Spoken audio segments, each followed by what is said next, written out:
Hi!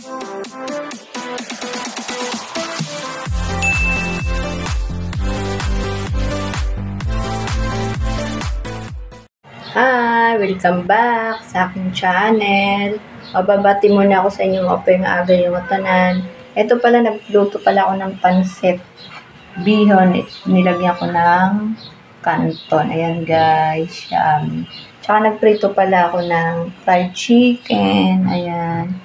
Ito yung kanin namin. O, ito may apple kami. Bigay ni Ram Jem. Thank you Ram Jem sa apple.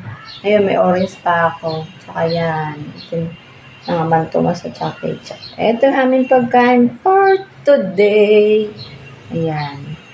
Kakain ng mga anak ko kasi papasok sila. O, kumusta na kayo dyan sa Baklay, mga kasangkayang ko? Ako naman, okay lang. Kayo, okay ba kayo? O, yan. May fried chicken na. Medyo na tosta na medyo tostado ginawa ko para malutong kainin. Ayan. Paano? Papaalam na ako sa inyo. Bye!